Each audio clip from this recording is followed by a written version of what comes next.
Ramlo Cabdi waa gabar yar oo 14 jir ah waxay la xanuunsanaysaa cudurka kansarka ku dhaca dhiigga. Waxay ku nooshahay Ramlo nolol ciriiri ah oo xanuun badan. Waxa ay ku dhaqdhaqaaqdaa dawooyin qaali ah oo ay si joogto ah u qaadato maadaama dhiiggeeda uu daqiiqad walba sii nusqaamayo.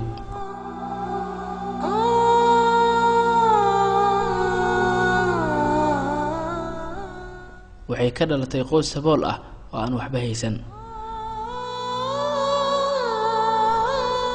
Qamar Sheekh Cali oo ah hooyada dhashay dhibanaha ayaa waxa ay codsanaysaa in walaalaha Soomaaliyeed ay caawiyaan.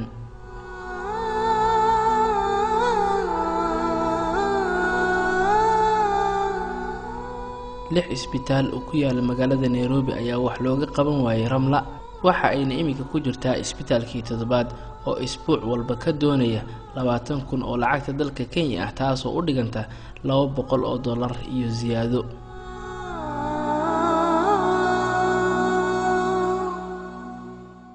Maamo Qamar oo ah hooyo ay biil ka sugayaan 9 caruur ah oo aabahood ay waa hor kala tageen ayaa lagu xujeeyay in ay bixiso $45,000 oo dollarka Mareykanka ah si gabadheeda loogu qaado dalka Hindiya dhiigana looga bedelo.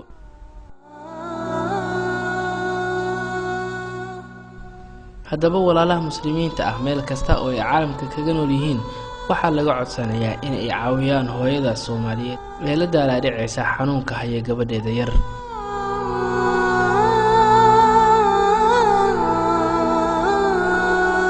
إلهي قرآن كيس وحو كيري لن تنالوا البر حتى تنفقوا مما تحبون وما تنفقوا من شيء فإن الله به عليم.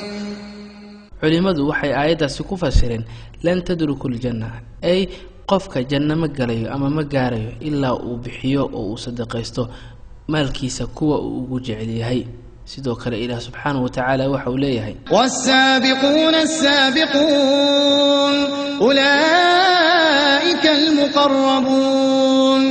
dadka ugu horeeya sameynta ficilada khayrka ah ee u gargaara ummadda muslimiinta ah ayaa maalinta qiyaamada ku horeyn doono galista jannada. suubanuhu waxa uu ku xusay xadiis dheer oo ay Bukhari iyo Muslim warinayaan man kana fi haajati akhihi kana Allahu fi haajatihi. qofkii ahaada ama u samafala walaalkiis Ilaahay ayaa u samafala asna. waman faraja an muslimin kurbatan faraja Allahu anhu kurbatan min kurbat yawm al-qiyamah. qofkii murug ka saara walaalkiis muslimka ah maalinta qiyaama ayuu Allah subhanahu wa ta'ala ka saara murug kamida murugaha. haddaba walaalayaal anagoo niyada ku hayna balanqaadka Allah subhanahu wa ta'ala iyo nabigiisa aynu ka faa'iideysano fursadaasi dahabiga ah oo aynu u degdegno sidii aan ku caawin lahayn walaasheen xanuunsanaysa.